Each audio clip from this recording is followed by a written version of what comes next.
Hi friends, Mahanadi சீரியலில் இங்கே காவேரி வெண்ணிலா கூட்டிகிட்டு வந்து விட்டாலும் விட்டாங்க, பூகம்பமே வந்துருச்சுங்க. வீக்கா ஃபேன்ஸே அப்படியே நொடிச்சு புயல் அடித்து போட்டது மாதிரி ஆக்கிருச்சுங்க. அப்படியே பார்த்தீங்கன்னா எல்லார் மனசுலையும் வெறுமை தாங்க தெரியுது. வீக்கா விஜய் காவேரினாலே அவ்வளோ ஒரு கலர்ஃபுல்லான ஒரு நாடகமாக பார்த்துட்டு இருந்தாங்க. இப்போ மகாநதி சீரியல்னாலே அப்படியே கொஞ்சம் என்ன சொல்கிறது, அப்படி மனசு உடைஞ்ச சீரியல் அப்படின்னு தாங்க சொல்லணும். அந்தளவுக்கு போயிடுச்சு. இங்கே பார்த்தீங்கன்னா காவேரி வீட்டை விட்டு கிளம்பிடுறாங்க. ஏன்னா விஜய் வெண்ணிலா வெண்ணிலா வெண்ணிலா வெண்ணிலா அப்படின்னு தவிக்கிறாங்க, துடிக்கிறாங்க. அதனால் அவங்களுக்கு ரொம்பவே நொந்து போயிடுறாங்க. அதனால் வீட்டை விட்டு கிளம்புறாங்க. காவேரியை பார்த்தீங்கன்னா காணணும். இங்கே கங்கா சாரதா எல்லாரும் கிளம்ப ஆரம்பிக்கிறாங்க. இங்கிட்டு ஒரு படம் கிளம்ப வீட்டுக்கு வந்து கத்துறாங்க, கையோ மீயோன்னு. எப்படிங்க பெரியவர் இப்படி பண்ணலாமா நீங்கள் அப்படிங்கிற? ஒன்றும் இல்லைம்மா, கண்டிப்பாக விஜய்க்கு வந்து காவேரி தான் முக்கியம். காவேரி முக்கியம் தான் இல்லைங்களே, ஆனாலும் இந்த மாதிரி ஒரு பொண்ணை கூட்டியாந்து வச்சுட்டு கும்மால் அடிக்கலாமா? இங்கே பாருங்கம்மா, கொஞ்சம் இதாக பேசுங்கம்மா, நாங்கள் அப்படிலாம் விட்டுற மாட்டீங்கன்னா எங்கள் பிள்ளைக்கு என்ன வாழ்க்கை பிச்சை போகிறீங்களா அப்படி இப்படின்னு கத்த. இப்படிலாம் வெதனாவது பேசினா என்னம்மா பண்ண முடியும்? உங்களோட தாய்மை மனசு படுற பாடு எங்களுக்கு தெரியுது. ஆனாலும் இந்த பொண்ணும் பாருங்களேன், பாவம், அது உட்காந்துருக்கிறது முகத்தை பாருங்க. ஐயா, நாங்களும் இந்த பொண்ணுக்கு எதிரி இல்லைங்கய்யா, இந்த பொண்ணை நாங்கள் தூக்கிறீங்கன்னு சொல்லலை. அப்புறம் என்னம்மா பண்ணணும்? கொண்டே அந்த பொண்ணு இத்தனை நாள் வரைக்கும் எப்படி இருந்துச்சு? இத்தனை நாள் வரைக்கும் ஆதரவே இல்லாமல் இருந்துச்சு. இப்போ ஆதரவாக நம்ம எல்லாரும் இருப்போம், போய் பார்ப்போம், அங்கே போய் சேர்ப்போம், எல்லாத்தையும் பண்ணுவோங்க. எவ்வளோ என் உயிரை கொடுத்து நான் பார்க்குறேன். ஏன் நானே அங்கே கூட அந்த ஹோம்லேயே இருக்கேன். இருந்து அந்த பொண்ணு குணமாகிற வரைக்கும், அவளை பைத்தியம் தெளிகிற வரைக்கும் நான் அப்படியே பெத்த புள்ள மாதிரி நான் இருந்து பார்த்துக்கிறேன். போதுமா? அவளோட சித்தம் தெளிகிற வரைக்கும், அவள் குணமாகிற வரைக்கும் அதே இடத்துல இருந்து அவளை பெத்த பிள்ளைய விட நான் பெருசாக பார்க்குறேன். எவ்வளோ வேணாலும் என் உயிரை கூட கொடுத்து அவளை நான் காப்பாற்றுறேன். போதுமா? ஆனால் இங்கே இருக்கக்கூடாது. என் பிள்ளைக்காக நான் என்ன வேணாலும் செய்வேன். என் பிள்ளைக்கு மனசு கலங்கி இங்கே காணாமல் எங்கேயோ போயிட்டா. இப்போ என் பிள்ளைக்கு என்ன பண்ணுறது அப்படிங்கல. இருங்கம்மா, எங்கேயாவது கோயிலுக்கு போயிருப்பா, அவள் எங்கேயும் போக மாட்டா. கோயிலுக்கு போகிற மாதிரி தெரியுது, அவள் மனசு நொந்து போயிருக்கா அப்படின்னு சொல்லிட்டு பயங்கரமாக கத்துறாங்க, துடிக்கிறாங்க.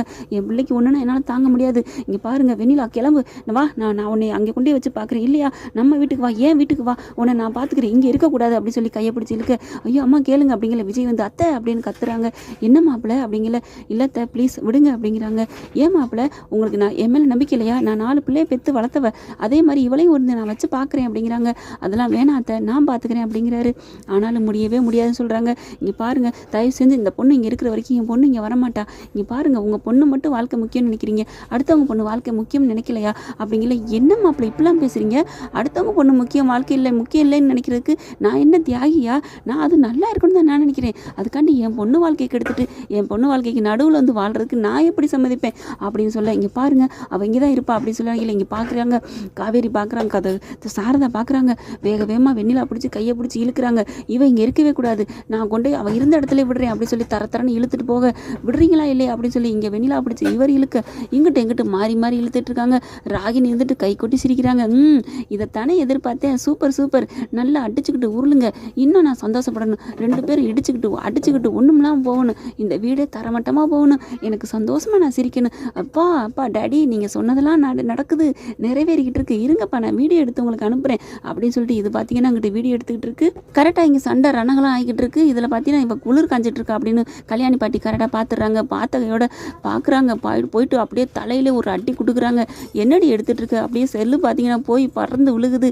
ஐயோ என் செல்லு போச்சா, உன் மண்டை போகுது பாருன்னு சொல்லிட்டு அடி நறுக்கு நல்லா 4 கொட்டு வைக்கிறாங்க.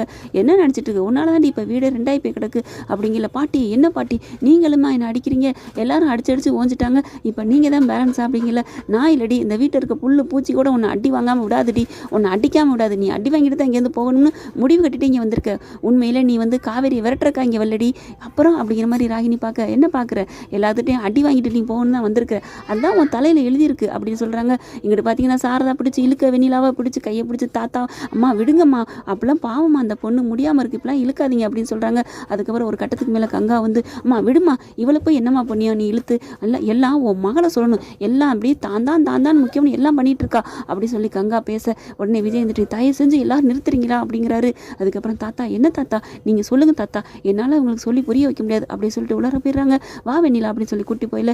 என்ன பெரியவர் இப்படி பண்ணிட்டு போகிறாரு அப்படிங்கல, எவ்வளோ நல்லவர்னு நினச்சோம், இந்த மாதிரி பண்ணுறாரு. இங்கே பாருங்கம்மா, கொஞ்சம் பொறுமையாக இருங்க, நான் எல்லாம் எடுத்து சொல்கிறேன் அவன்ட்ட அப்படின்னு சொல்லிட்டு நீங்கள் வீட்டுக்கு போங்க. இப்போ என் பொண்ணை காணுமே அப்படிங்கிறாங்க. நாங்கள் கண்டிப்பாக தேடி கண்டுபிடிக்கிறோம், இப்போ விட மாட்டோம், இப்போ இவளை நான் வெண்ணிலாவை நான் பார்த்துக்கிறேன்னு சொல்லி விஜய் போய் தேடி பிடிக்க சொல்கிறேன். ஐயோ, இந்தளவுக்கு இலக்காரமாக போச்சா, 2ஆம் பட்சம் ஆயிட்டாளா என் மக, அந்தளவுக்கு அவளுக்கு முக்கியத்துவம் கொடுத்துட்டு அப்புறமா என் பொண்ணை தேடி போகிறீங்களா? ஐயோ, அவள் எங்கேயும் போக மாட்டாங்க, ஏதாவது கோயில் குளத்தில் உட்காந்துருப்பா, இப்போ நானே போகிறேன் போதுமா அப்படிங்கிறாங்க. என்ன பெரியவரே, நீங்கள் போய் என்ன புண்ணியம், அவன் போய் தேடணும், அவர் போயிட்டு பொண்டாட்டி முக்கியம்னு பார்க்கணும் அப்படின்னு சொல்லி கத்திக்கிட்டே இருக்கிறாங்க. தாத்தா சொல்கிறாங்க, இங்கே பாருங்கள் இப்பெல்லாம் கத்திக்கிட்டே இருக்கிறதுல புண்ணியம் இல்லை, நீங்கள் வீட்டுக்கு போங்க அப்படிங்கிறாங்க. இல்லை நான் இதை சும்மா விட மாட்டேன், நான் கண்டிப்பாக போலீஸுக்கு போவேன், பொண்டாட்டி இருக்கையில் இன்னொருத்தைய கூட்டியாந்து வச்சு கும்மாளம் போகிறான்ட்டு நான் விட மாட்டேன் அப்படின்னு சொல்லிட்டு, கங்கா வரியா இல்லடி, வாமா நான் போகிறேன், அப்படி வா நானும் வரேன் அப்படின்னு சொல்லிட்டு 2 பேரும் போலீஸுக்கு கிளம்புறாங்க. இங்கே தாத்தா பறக்கிறாரு, ஐயோ இது என்ன இப்படிலாம் கிளம்புதுகள் அப்படின்ட்டு வேகமாக விஜய்கிட்ட போகிறாங்க.